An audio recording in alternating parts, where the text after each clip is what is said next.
Listen guys, I want you to make us heading और ये graphs आप लोगों को ड्रॉ करना आना चाहिए।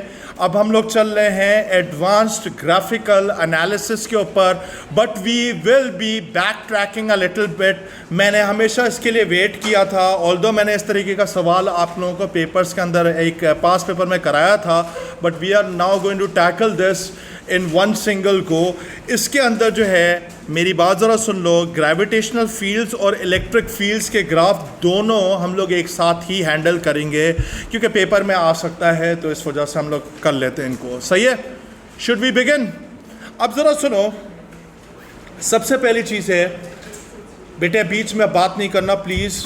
Okay, I need your attention, I need you to focus your attention on this idea. सबसे पहले हम लोग चलते हैं ग्रेविटेशनल फील्ड्स के ऊपर।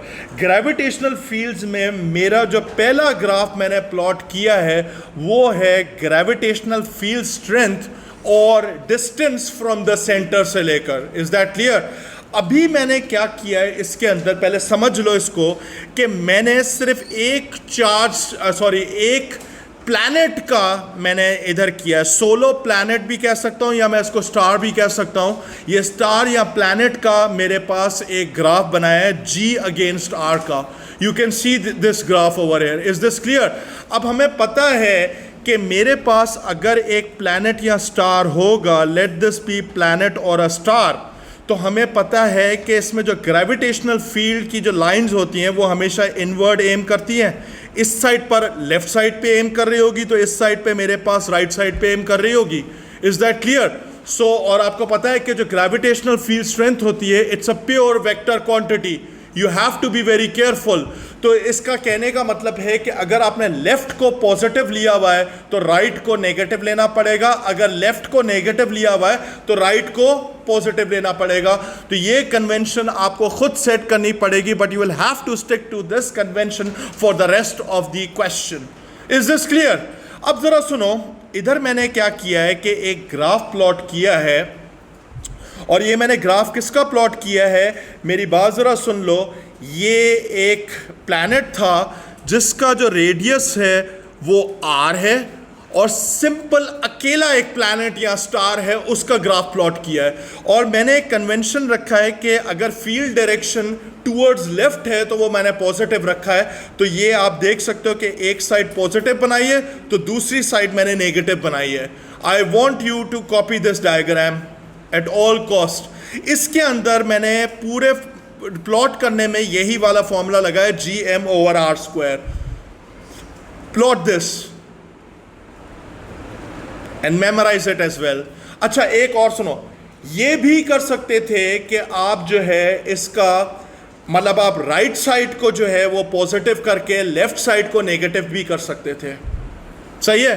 लेकिन फिर ये पूरा फ्लिप हो जाता, मिरर इमेज बन जाती इसकी। Is that clear? एक और चीज़ बड़ी इंपॉर्टेंट है कि जब मैं इसको स्केच कर रहा था, मैंने बड़ा केयरफुली स्टार्ट किया था। मैंने maximum G on the surface of the planet लिया था। सही है? Maximum G on the surface of the planet. उसके बाद मेरे पास G/R² के फैक्टर से ये मेरे पास डिक्रीज होता जा रहा है, यानी 1/R² के फैक्टर से डिक्रीज होता जा रहा है। Is that clear? तो ये वाला हिसाब मैंने लिया हुआ था, इधर सारा मैंने हिसाब लेके वो जो आपके स्कैटर पॉइंट्स होते हैं उनको मार्क करते करते मैंने प्लॉट कर दिया इसको। Is this clear? G/R² नहीं, 1/R² का फैक्टर। आपको पता है ना, इनवर्स स्क्वायर लॉ चल रहा होता है इसमें। सही है? अच्छा, एक और चीज़ है कि आप मुझसे पूछ रहे होगे कि सर आपने इनसाइड द प्लैनेट की बात नहीं की है। वो भी मैं कर सकता हूँ इधर। अगर इनसाइड द प्लैनेट होगा तो मेरे पास स्ट्रेट लाइन इधर से जाएगी, तो स्ट्रेट लाइन इधर से भी आएगी। This would be the inside of the planet. Is that clear? ये इनसाइड द प्लैनेट हमारे पास जो होती है लीनियरली डिक्रीज हो रही होती है। Is that clear? ये भी बनाना चाहो तो आप बना सकते हो, लेकिन मैंने भी फ़िलहाल जो कहानी थी वो आउटसाइड दी सरफेस, यानी मैं सरफेस से दूर जा रहा हूँ, तो उसका मैंने ग्राफ बनाया था इधर। Is that clear? लेकिन अगर इनसाइड की बात करेंगे तो मेरे पास इस तरीके से एक लाइन चली जाएगी अंदर। सही है? ये बात समझ में आ गई? कोई मसला तो नहीं है इसमें? No problem at all? ठीक है, आगे चलूं गाइस? ये प्लॉट कर लिया आप लोगों ने? अरीन आगे चलूं? ठीक है। अच्छा, एक और चीज इसी के ऊपर अगर मैं थोड़ा सा एनालाइज करूं तो द आइडिया इज दैट कि सरफेस पे मेरे पास ग्रेविटेशनल फील्ड मैक्सिमम होगी, तो इसका मतलब है कि फोर्स भी मैक्सिमम होगी, इसका मतलब है कि एक्सेलरेशन भी मैक्सिमम होगी। Is that clear? और फिर उसके बाद जैसे जैसे आप दूर जाते जा रहे हो तो जी की वैल्यू कम होती जा रही है। अगर जी की वैल्यू कम होती जा रही है तो फोर्स की वैल्यू कम होती जाएगी। अगर फोर्स की वैल्यू कम होती जा रही है तो ए की वैल्यू भी कम होती जाएगी। Is this clear? ठीक है, ये मेंशन करना जरूरी है। चलो आगे आगे चलते हैं। अब ये वाला जो मेरे पास ग्राफ है, ये मेरे पास डुअल प्लैनेट्स का ग्राफ है या डुअल स्टार्स का ग्राफ है। और मतलब मैंने एक अजम्पशन ये की हुई है कि इन दोनों प्लैनेट्स के करीब और कोई प्लैनेट नहीं है, ये आइसोलेशन के अंदर है। Is this clear? तो इसका ग्राफ कुछ इस तरीके का बन रहा है। पहले आप इसको जो है प्लॉट कर लो, फिर वील डिस्कस इट। अब मेरी बात जरा सुनो, लिसन। इसके अंदर जो है ना, दो प्लैनेट्स थे हमारे पास। The planets are completely isolated in space, मतलब ये दोनों प्लैनेट्स आपस में करीब करीब है, मतलब इतना करीब है कि इन दोनों का एक दूसरे के ऊपर इन्फ्लुएंस आ रहा है, ठीक है। लेकिन और कोई प्लैनेट नहीं है बीच में, सही है। अब इन दोनों के बीच में हमें पता है कि ग्रेविटेशनल फील्ड्स एग्जिस्ट कर रही हैं। अब इसका जो ग्राफ होगा जरा सुन लो। सबसे पहली चीज है कि मैं ये चीज डिस्कस करना चाह रहा हूं। मेरे पास आइडिया ये है कि मेरे पास एक यूनिट मास है, उसको मैं क्या कर रहा हूं कि यूनिट मास को इधर से फेंक कर इधर तक फेंका हुआ है मैंने, सही है। और बीच में मैं क्या कर रहा हूं कि पूरा ग्रेविटेशनल फील्ड स्ट्रेंथ का ग्राफ प्लॉट कर रहे हैं। अब मैंने आप लोगों को बताया कि ग्रेविटेशनल फील्ड स्ट्रेंथ जो होती है, it is a pure vector quantity. अब जरा इधर देखो, अगर सपोज करो मैंने इस लोकेशन पे सिलेक्ट किया हुआ है, इस लोकेशन पे मेरे पास ग्रेविटेशनल फील्ड स्ट्रेंथ की डायरेक्शन इस तरफ होगी, from with respect to planet A इस तरफ होगी, with respect to planet B इस तरफ होगी। तो इसका मतलब है कि साइन में चेंजेस लाजमी आने। Do you understand this thing? अब ये बात याद रखना कि अगर आपके पास दो प्लैनेट्स होंगे, जैसे मून या अर्थ हो गया, या मेरे पास दो कोई प्लैनेटरी बॉडीज हो गई, अर्थ या मून हो गए, या दो प्लैनेट्स हो गए, या दो स्टार्स हो गए, उनके बीच में कहीं ना कहीं मेरे पास नल पॉइंट एग्जिस्ट करेगा। The null point will always be closer to the smaller mass, मतलब प्लैनेट जिसका मास कम होगा, जिसकी ग्रेविटेशनल फील्ड स्ट्रेंथ कम होगी, उसके करीब होना चाहिए हमेशा। Is that clear? सो मैंने एक काम किया है कि इसके अंदर जरा आप देख सकते हो कि there is a null point existing over here. अब नल पॉइंट ऐसा पॉइंट होता है जहां पे ग्रेविटेशनल फील्ड स्ट्रेंथ जीरो होनी चाहिए। ग्रेविटेशनल फील्ड स्ट्रेंथ जीरो क्यों होगी? क्योंकि मेरे पास जो sum of the gravitational field strength होगी वही जीरो होगी, क्योंकि राइट की लेफ्ट के बराबर होगी। Exactly. Is that clear? Do you understand this idea? अब इसके अंदर जरा सुनो, सबसे पहली चीज है कि मैंने एक काम किया कि एक मास को, एक यूनिट मास को, बेटे पहले समझ लो, ड्रॉ बाद में करो। मैंने एक यूनिट मास को इधर से उठाकर इस तरफ फेंका है। अब जरा सुनो कि कहानी किस तरीके से स्टार्ट होती है। शुरू में मैक्सिमम फोर्स होगी और मैक्सिमम एक्सेलरेशन भी होगी, लेकिन टेक्निकली वो डिसेलरेशन होगी। द रीजन इज दैट कि अगर फेंका है तो वो अपनी तरफ खींच रहा होगा। Do you understand this idea? तो मेरे पास जरा सुनो, इसमें होगा क्या कि यहां से लेकर यहां तक मेरे पास स्पीड डिक्रीज होती जा रही होगी, लेकिन eight a decreasing rate. Do you understand this thing? उसके बाद फिर जैसे ही मैं नल पॉइंट के करीब पहुंचूंगा, जो कि ये वाला पॉइंट है, नल पॉइंट के बाद जो है फिर मेरे पास अगेन स्पीड इंक्रीज होती जाएगी। Do you understand this idea? यानी कहने का मतलब यह है, मेरे पास यहां से लेकर यहां तक स्पीड जो होगी वो स्लो डाउन होगी एट अ डिक्रीजिंग रेट। उसके बाद फिर मेरे पास इंक्रीज होगी speed at an increasing rate. Is that clear? ये चीज मैंने रिकॉर्ड भी कर ली है, बहुत इंपॉर्टेंट पॉइंट्स मैं डिस्कस कर रहा हूं। सवाल आ गया तो you should be able to tackle this. Clear है ये बात? इधर मेरे पास कोई एक्सेलरेशन नहीं होगी, समझ गए? ठीक है। इधर मैंने लिखा है स्पीड स्लोज डाउन, इसके साथ और भी लिख दो, speed slows down at a decreasing rate. जी बेटे, इनर्शिया की वजह से। इनर्शिया एक चीज़ है जो मूव करते जा रही थी जी, तो बीच में होता। एक और इनका सवाल भी अच्छा है कि सर व्हाट वुड हैपन अगर दोनों का मास बराबर होता, दोनों प्लैनेट्स अगर सेम फॉर्म के होते, दोनों का मास भी बराबर होता, ग्रेविटेशनल फील्ड स्ट्रेंथ भी बराबर होती, तो नल पॉइंट एग्जैक्टली सेंटर पे आता। एक और भी चीज जरा सुन लो कि ये याद रखना कि पहले आपके पास जो था 1/r² का फैक्टर चल रहा था, राइट, जब सोलर प्लैनेट था। अभी 1/r² का फैक्टर नहीं है, क्योंकि दोनों का एक दूसरे पर इंफ्लुएंस है। Do you understand this thing? तो ये वैसा वाला ग्राफ नहीं है जो अभी आपने इधर प्लॉट किया था, ये थोड़ा सा डिफरेंट ही चल रहा है। Is that clear? लेकिन अगर मैं इसको भी कंप्लीट करना चाहूं तो मैं इधर भी ये भी कर सकता हूं। ये लाइन तो अभी भी सेम जाएगी और इधर वाली जो लाइन होगी ये भी सेम जाएगी। सही है? ये बेटे मैं इनसाइड दी प्लैनेट की बात की है, ठीक है? बट अभी मैं सिर्फ बाहर के प्लैनेट के बाहर की कहानी दिखाना चाह रहा था, तो इसको मैं हटा देता हूं अभी। ठीक है? क्लियर है? सही है? दोबारा से एक बार समरी।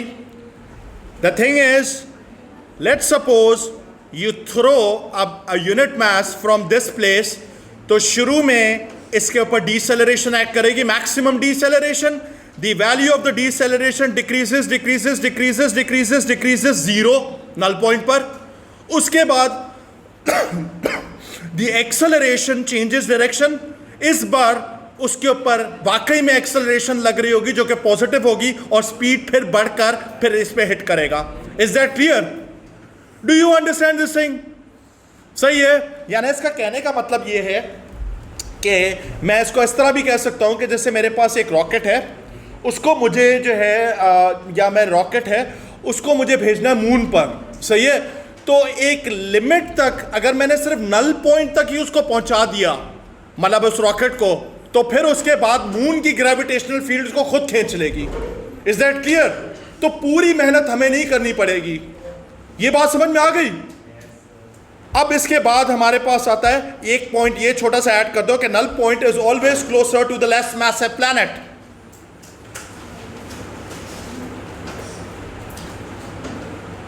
लिख लो।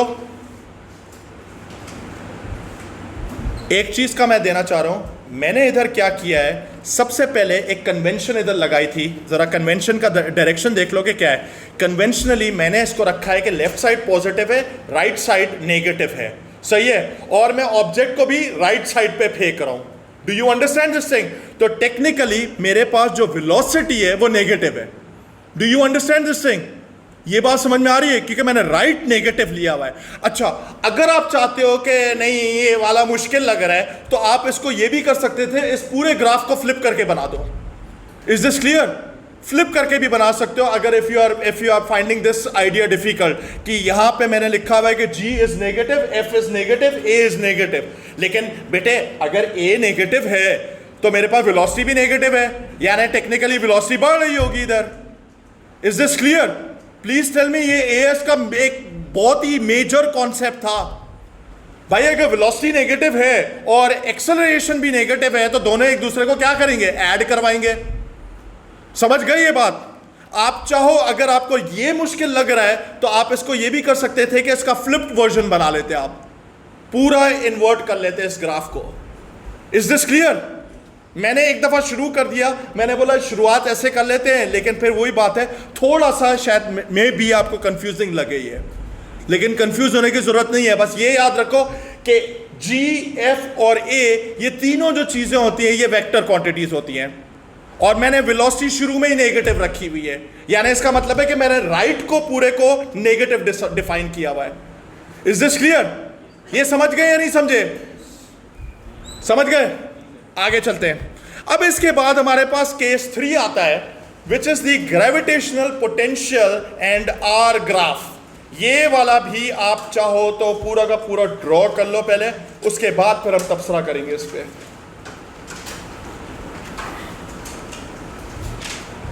एक बात बहुत इंपॉर्टेंट है कि I am anticipating that you will come across questions like this in the examination, so it is अपने CAI एग्जामिनेशन में मैं एंटीसिपेट कर रहा हूँ कि you will come across questions based on this idea. So it is important that you understand this thing. इधर जो मेरे पास फॉर्मूला चल रहा है, क्योंकि हम लोग फाई की बात कर रहे हैं, ग्रेविटेशनल पोटेंशियल की बात कर रहे हैं, तो phi is a scalar quantity, just be careful. सही है. इसकी वजह से हमारे पास जो है, और हमें पता है कि किसी भी प्लैनेट के करीब जाते हैं तो और नेगेटिव होता है. Do you understand this thing? क्योंकि infinity is defined as zero. Is this clear? अच्छा, ये जो मैंने इधर जो प्लॉट किया था, इसको जो स्केच किया है मैंने, तो स्केचिंग के वक्त यहां पे मेरे पास -GM/r है, यहां पे मेरे पास -GM/2r है, यहां पे -GM/3r है, यहां पे मेरे पास है -GM/4r. ये मैंने पॉइंट्स मार्क किए हुए इधर. Is this clear? Please tell me. सही है. और आप देख सकते हो कि इसका शेप कैसा बना हुआ है, एक कुएं की तरह बना हुआ है, which is a well by the way, right. तो इस वेल के अंदर चीजें ऑटोमेटिकली गिरेंगी अगर इस वेल के अंदर हो गया आप, unless you cross infinity line. सही है. So work needs to be done in actually pushing it out of infinity. सही है क्या? हाँ, किया हुआ है, लेकिन ये चीजें आ रही है बीच में, मैं क्या करूं. सही है ना. रिवाइज हो रहा है, क्या मसला है इसमें? Let's discuss this graph. सबसे इंपॉर्टेंट चीज ये है कि ग्रेविटेशनल फील्ड स्ट्रेंथ जो होती है खुद, वो इस ग्राफ का ग्रेडियंट के बराबर होती है. The negative of this gradient. We have done this in the past with solid proof as well. हम ये चीज कर चुके हैं. तो इसका कहने का मतलब ये है कि इस पॉइंट पर अगर हम लोग स्टडी करें, आई होप मैंने रिकॉर्डिंग ऑन की हुई है. हाँ, की हुई है. इधर देखो, इस पॉइंट पे मेरे पास ग्रेडियंट मैक्सिमम है, मैग्नीट्यूड मैक्सिमम है. अगर ग्रेडियंट मैक्सिमम है तो इस पॉइंट पर मेरे पास ग्रेविटेशनल फील्ड स्ट्रेंथ भी मैक्सिमम होगी. सिमिलरली इस पॉइंट पे मेरे पास ग्रेडियंट कम हुआ तो इसका मतलब है ग्रेविटेशनल फील्ड स्ट्रेंथ भी कम होगी. इधर पहुंचेंगे तो और कम होगी, इधर पहुंचेंगे तो और कम होगी. Do you understand this thing? तो इससे हमारे पास एक चीज सामने आ गई. Using this idea we can say that throughout this curve, यानी इधर से लेकर इधर तक की अगर मैं बात करूं, इधर से लेकर इधर तक की बात करूं, द ग्रेडियंट डिक्रीजेस.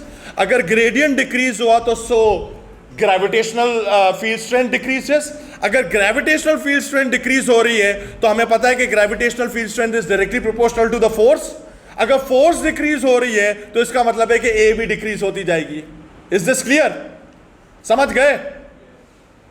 क्लियर है? सही है ना? Is this clear? ये चीज अगर आपने कॉपी कर लिया तो आगे बढ़े, आगे बढ़े, आगे बढ़े. ओके.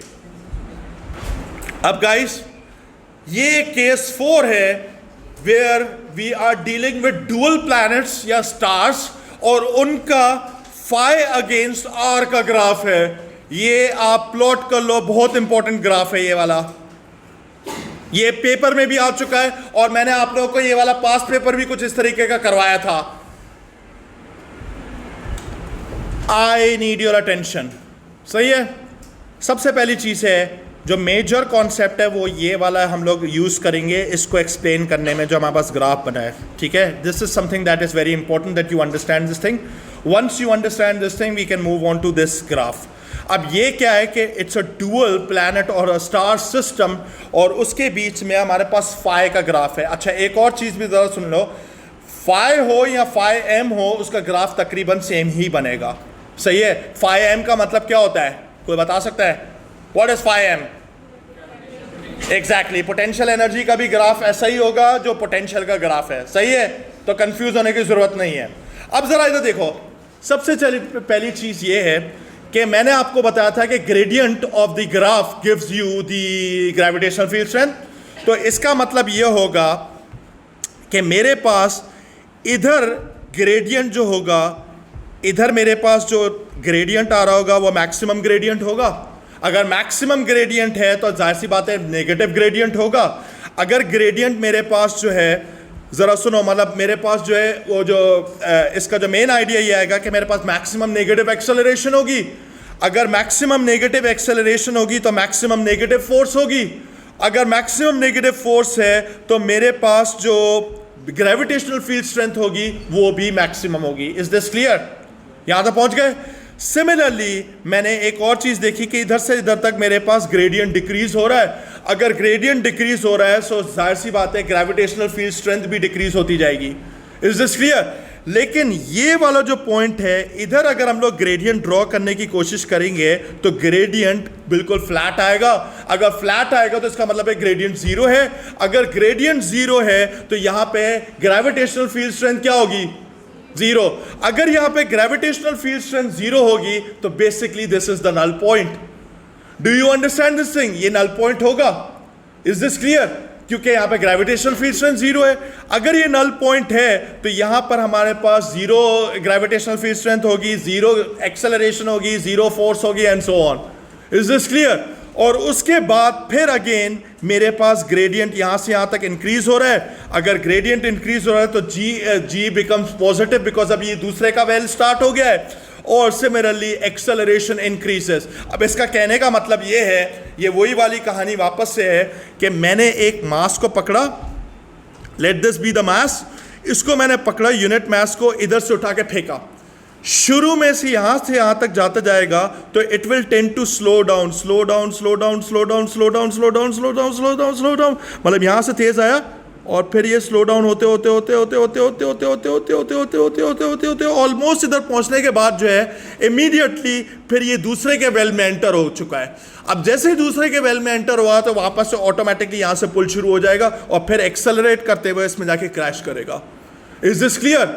मतलब कहने का मतलब ये है कि अगर आपने सिर्फ इतनी एनर्जी आपने प्रोवाइड कर दी, अगर मैं इन दोनों को सब्ट्रैक्ट कर कर पोटेंशियल एनर्जी ही निकाल लूं, चेंज इन पोटेंशियल एनर्जी निकाल लूं इन दोनों पॉइंट्स के बीच में, तो बस मैं डायरेक्टली उस प्लैनेट पे पहुंच सकता हूं। समझ गए? Do you understand this thing? बस मैं इतना प्रोवाइड कर लूं कि वो दूसरे के वेल में पहुंच जाए। क्लियर है ये बात? ये बात समझ में आ गई? जी, अगर मेरे प्यारे बच्चे स्टेशनरी तब हो सकता है कि वहां पर रुका हुआ ही हो। अगर वो मूव कर रहा है तो फिर कैसे होगी? या मेरे पास पूरी की पूरी काइनेटिक एनर्जी जीरो हो जाए, फिर नहीं होगी, फिर रुक जाएगा उधर आकर। Do you understand this thing? समझ गए? क्लियर है ये बात? अब जरा एक और भी चीज है कि अगर मैं एक सिस्टम डिजाइन कर रहा हूं कि भाई हम लोग पाकिस्तान से भी एक जो है रॉकेट को फेंकें, इधर से ऐसा फेंकें कि वो डायरेक्ट मून पे लैंड करे। So let's suppose this is the moon and this is Pakistan. ठीक है, हम लोग क्या करेंगे, रॉकेट को मैं सिर्फ और सिर्फ इतनी एनर्जी प्रोवाइड करूंगा। Do you understand this thing? इतनी एनर्जी प्रोवाइड करूं कि वो दूसरे के वेल तक सिर्फ पहुंच जाए, कन्नों से भी पहुंच गया तो वो दूसरे के वेल में खुद ही गिरेगा, मून के वेल में। Is this clear? Do you understand this thing? अब सीधी सी बात है, ये तो हमारे पास पोटेंशियल का ग्राफ है, इसके अंदर मास से मल्टीप्लाई करोगे तो पोटेंशियल एनर्जी भी आ जाएगी। रॉकेट के मास से मल्टीप्लाई करते ना इन दोनों के चेंज को। समझ गए? अगर आपको मून पे पहुंचना है तो सिर्फ आपको इधर से लेकर इतनी एनर्जी आपको चाहिए होगी। Is that clear? Do you understand this thing? ये आप प्रोवाइड कर दो, मून पे खुद पहुंच जाएगा। क्लियर है? खैर, अब यहां तक तो हो गया। अब हम लोग आगे चलते हैं, एक स्टेप और आगे चलते हैं। अब आता है इलेक्ट्रिक फील्ड्स। सबसे पहले ये वाला ग्राफ बना दो, electric field strength against R, distance from center, solo charge sphere, यानी एक सिंपल चार्ज स्फीयर का ग्राफ मैंने बनाया इधर, और वो भी पॉजिटिवली चार्ज स्फीयर है।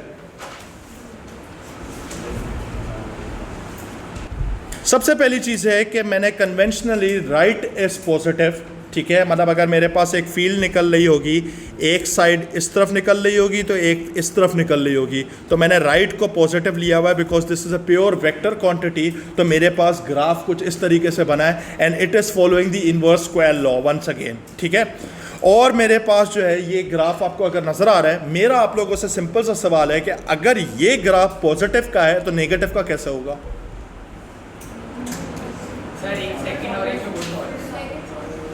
क्वाड्रेंट वाइज बता दो, 1 सेकंड में आएगा और फोर्थ में, exactly. So this is the first quadrant, this is the second quadrant, third और ये फोर्थ। सही है ना? मैथमेटिकली आपको क्वाड्रेंट्स तो पता है ना?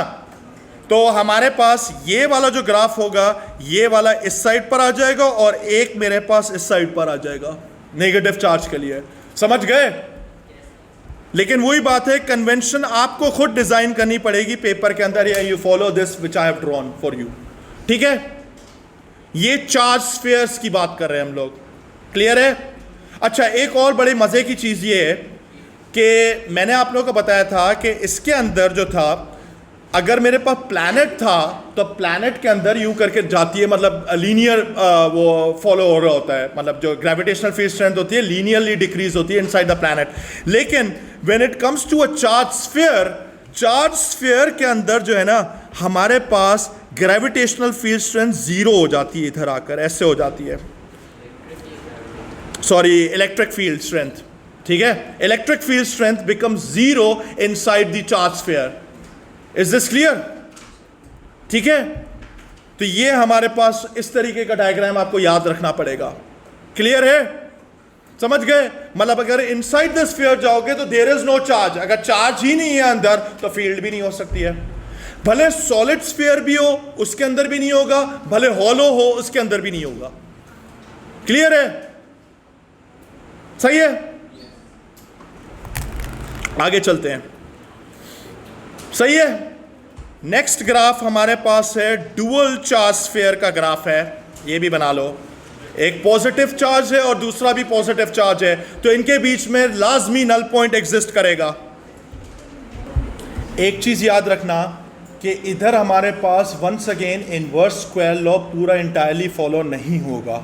द रीज़न इज़ दैट कि हमारे पास जो होगा ना रियल वर्ल्ड में, अगर इनवर्स स्क्वायर लॉ चल रहा होता तो इसका जो कर्व होता ना, ये कुछ इस तरीके से जा रहा होता, मतलब ये नीचे तो ऐसे ही जा रहा होता, लेकिन ये फिर कुछ ऐसे जाते जाते जाते जाते फिर कभी हिट ही नहीं करता इसके ऊपर। आपको पता है ना, इस लाइन को हिट नहीं करता, लेकिन इधर हमारे पास ये हिट कर रहा है because of the disruption in the field. Is that clear? ठीक है? अच्छा, एक चीज़ बड़ी इंपॉर्टेंट है, वो ये है कि हमारे पास, सुन लो, कि टू लाइक चार्जेस के बीच में हमेशा नल पॉइंट एग्जिस्ट करेगा। Is this clear? The null point will always exist between two like charges.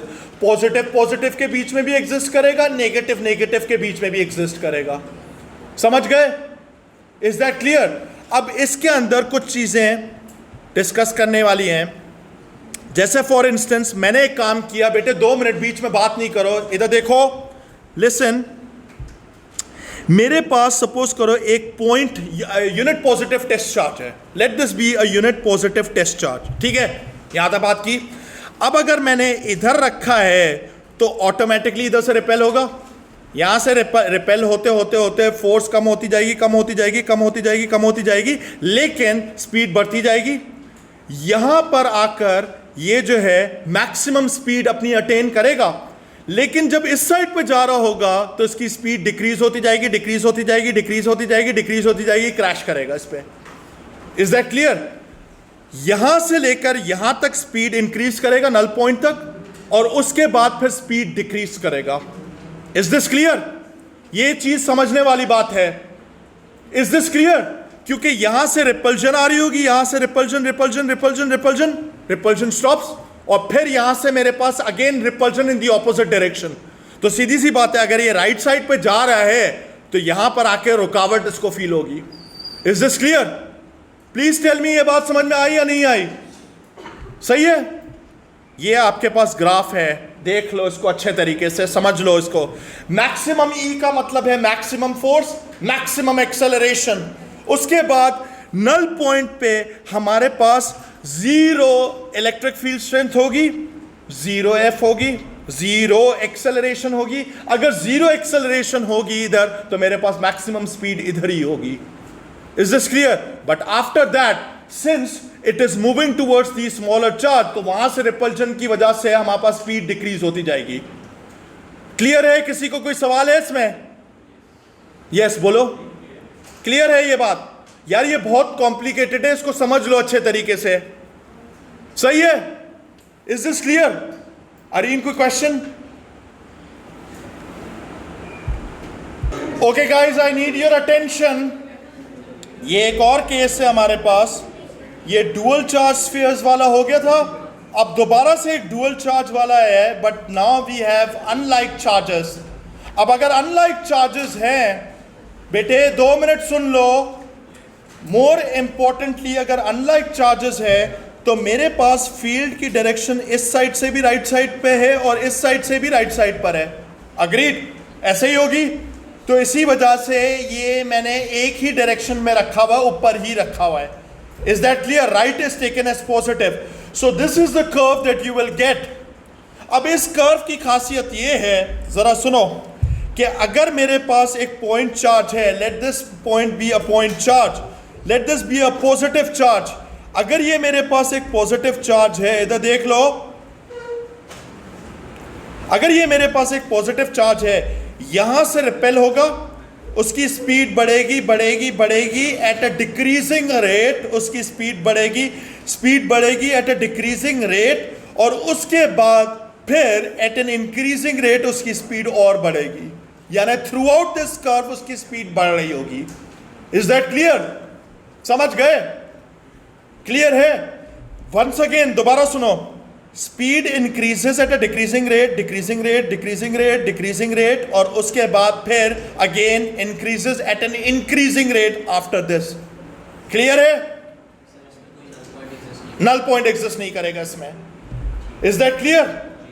समझ गए?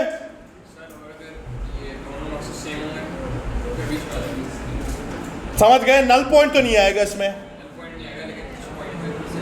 समझ गए? क्लियर है ये बात? Copy this. तो अब मैंने क्या किया है कि एक ही ग्राफ पर पॉजिटिव और नेगेटिव का अलग अलग मैंने प्लॉट्स किए। पहले पॉजिटिव वाले का इलेक्ट्रिक पोटेंशियल और आर का graph, this is a solo charge sphere. सही है? अब एक चीज बड़ी ख्याल से करना, ये हमारे पास बना है, अब जरा सुनो, listen, the electric potential inside the sphere is 0. Is that clear? समझ गए? अब जरा इधर देख लो, इसके ग्राफ के शेप्स देख लो कि ऊपर हमारे पास जो मैंने बनाया है वो पॉजिटिव चार्ज का है, और उसका वेल का जरा शेप देखो कि ये वेल मेरे पास इन्वर्टेड वेल है। अब इसका मतलब ये होता है कि भाई यूनिट पॉजिटिव चार्ज अगर मैंने इधर रखा तो इसमें से खुद ही रिपेल होके बाहर निकलेगा। Is that clear? यानी आपको काम करना पड़ेगा, you have to do work in pushing it back towards the positive charge. Is that clear? और नेगेटिव चार्ज के लिए हमारे पास ये वेल का जो शेप है ये अट्रैक्शन का शेप है, तो ये वही वाला शेप है which you are already familiar with when you are dealing with the gravitational potential. तो इसके अंदर ये होगा कि अगर मेरे पास कोई पॉजिटिव चार्ज इधर रखा होगा वो खुद ही अंदर चला जाएगा। That means you have to do work in bringing it back to infinity. Is that clear? ये आपके पास दोनों वर्जन वेरिएंट्स मैंने बना दिए हैं एक ही ग्राफ पर, आप चाहो तो कॉपी कर लो, बहुत इंपॉर्टेंट है। ये वाला जो है हमारे पास रिपल्जन का ऊपर वाला बना हुआ है और नीचे वाला अट्रैक्शन का बना हुआ है। सही है? I think that is pretty much it. I have covered entire, जो भी थे ग्राफ, एक और रह जाएगा 2 चार्जेस के बीच में, वो अगली क्लास में करेंगे।